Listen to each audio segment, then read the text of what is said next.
Hey guys, it's your girl Alicia. Welcome back to my show. So today I'm going to be making ton cornmeal, and I'm actually outside because it's a beautiful day here in the city, and it's early spring. Everything is lighting up out here. So even though I'm not lighting the grill, I'm using the side burner on my grill. If you notice, it's windy, so I have the wind being blocked out, so it doesn't out my flames under my pot. So I have a pot here going, and I'm going to be making polenta today, as I said, or Jamaican ton cornmeal. Over here I have generous amount of finely diced onions, lots of garlic. That's a whole head of garlic. And then I have peppers. I have orange peppers, red peppers, yellow pepper, and green peppers. All right, so in this hot pot over here, I'm going to be adding this is olive oil with annatto seeds added to it. So now it's colored with the annatto color and the flavoring, and that's what I'm going to be adding to the pot. Let me open this, hand holding the camera. This pot is screaming hot. Actually, I should turn it down. I don't want to turn the flame off, but I'm trying to turn it down. Here we go, going in with a nice generous portion of annatto oil. I'm gonna then add onions and garlic. I want to add the onions and garlic first.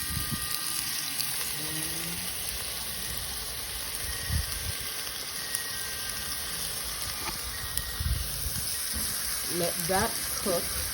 And of course I'm outside, so I don't have all the proper equipment. I have my whisk here. Gonna just have this sauteed in the annatto oil. Let that sweat a little bit before I add the peppers, because I want a little bit of crunch in the peppers when the cornmeal is added to it. I don't want to cook my peppers too soft. Here is the cornmeal, and the trick with getting your ton cornmeal or polenta nice and smooth is that right now inside I have my hot water pot boiling water, and I'm going to be adding hot water to this cornmeal. And what the hot water does is partially cook the cornmeal before we add it to the sauteed seasoning and vegetables. All right, so I'm going to go get my my hot water to dilute my cornmeal and soften it up a little bit before I add it to the rest of the onions and garlic and stuff over here. So I'll be back. The peppers.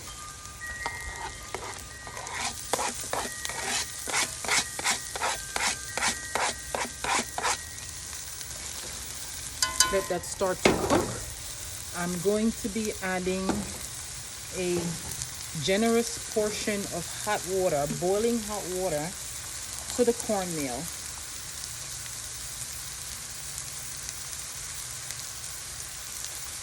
You want to add enough water so this really softens up. And you're going to mix quickly because you don't want to end up with lumps. Don't get yourself burnt with this. See, you need a generous portion of hot water because this cornmeal does absorb a lot of water.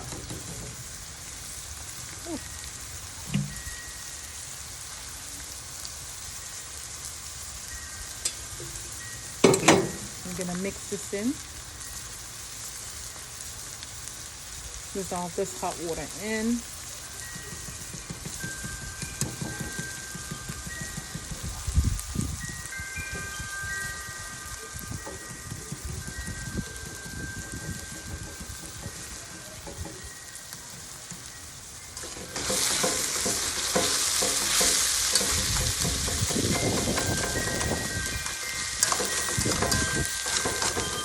Then you're going to be seasoning this baby.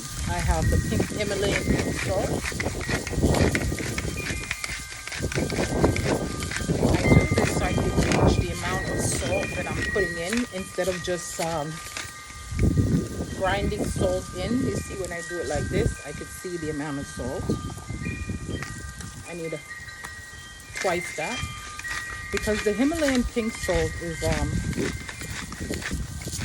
light. It's a very light salt when it's grind. So you want to put a nice portion, and then you're going to also taste. So that's the salt. I'm going to go grinding the black pepper.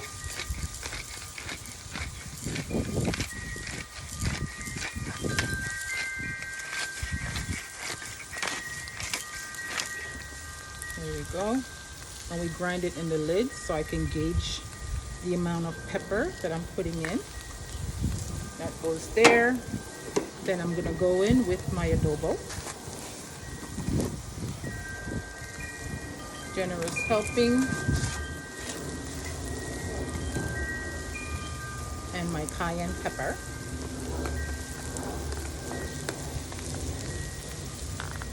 And of course your seasoning to taste, to your taste and flavor. All right.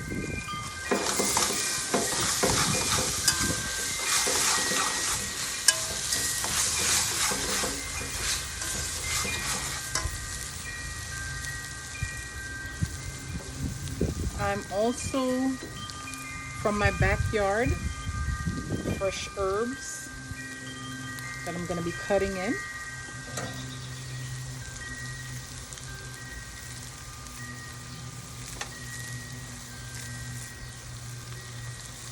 This is straight from the backyard.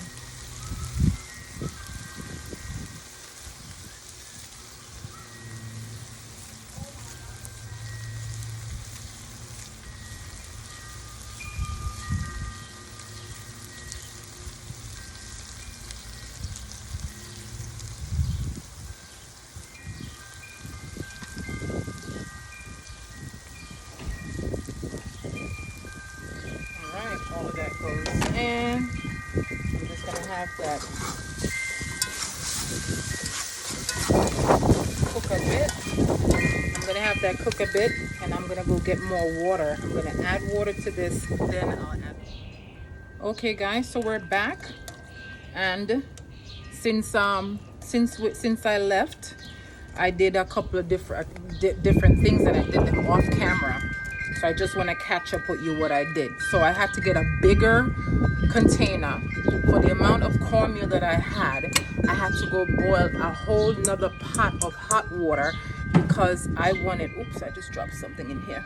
I wanted to have the consistency of the cornmeal like this, right? Like a nice soup. You know, like when you're making cornmeal porridge and you dilute the cornmeal before you add it to the pot.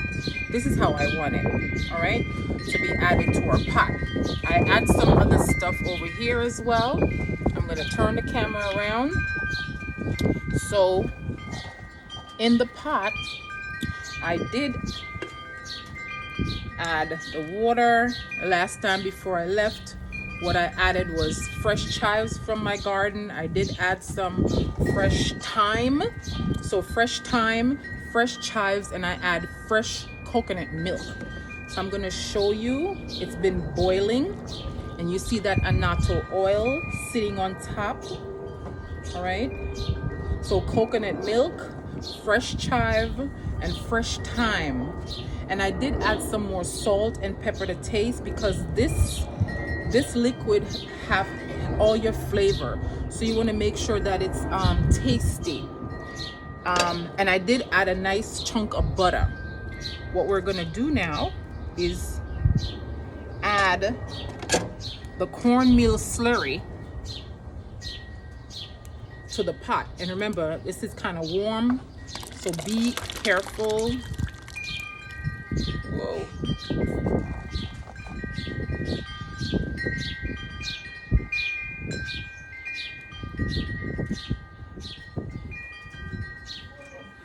I'm gonna let this, I might have to change the pot as well, or I might not add any more because this is a lot.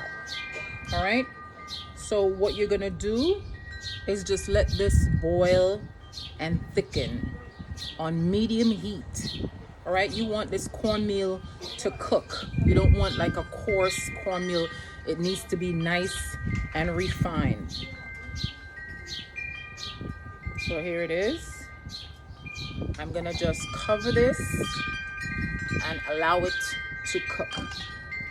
So we'll be back when the water dissolves into the cornmeal, and I'm gonna add it a little bit at a time. As this water, the cornmeal absorbs the water, I'm gonna add more so I have more cornmeal in the pot.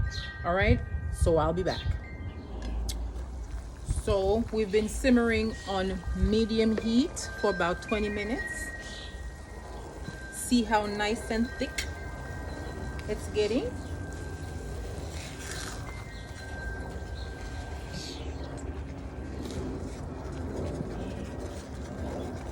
And this polenta is cooked. What we're gonna do, we're gonna pour it in a dish. I have a dish here that I'm gonna pour it into because I wanna pour it in, and then what's gonna happen is gonna solidify in this dish, and I'll be able to slice it into beautiful slices once it cools down. All right, so don't attempt this task at home. What you could do is just go ahead and spoon the cornmeal out, but I'm gonna attempt to pour. I do not suggest, if you're not a professional, don't do this part of it like this.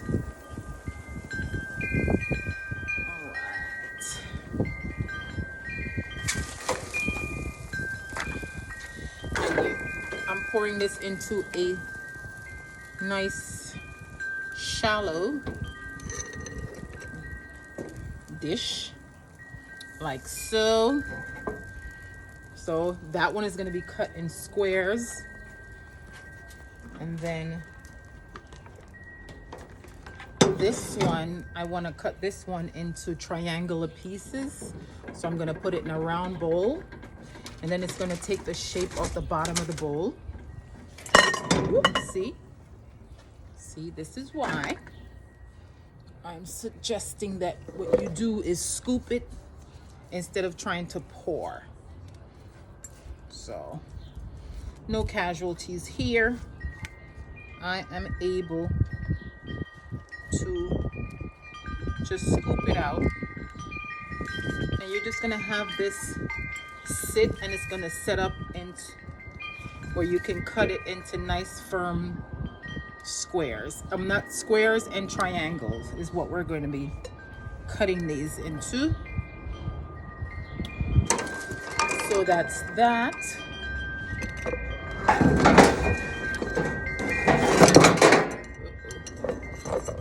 I'm telling you, I'm not in my kitchen. So here it is. And you don't want to do it too thick.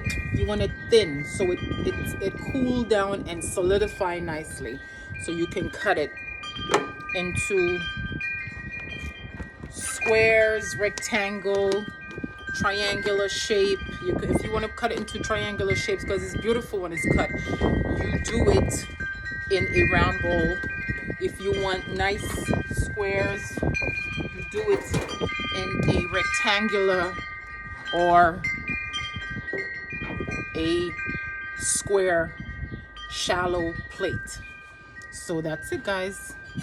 When I come back, I'll be presenting my ton cornmeal polenta herb ton cornmeal or herbed polenta squares served with, I made escabeche fish today, so that's what it's going to be served with. So when we come back, it would have been cooled down, solidified, and I'll show you my presentation. Thanks for watching.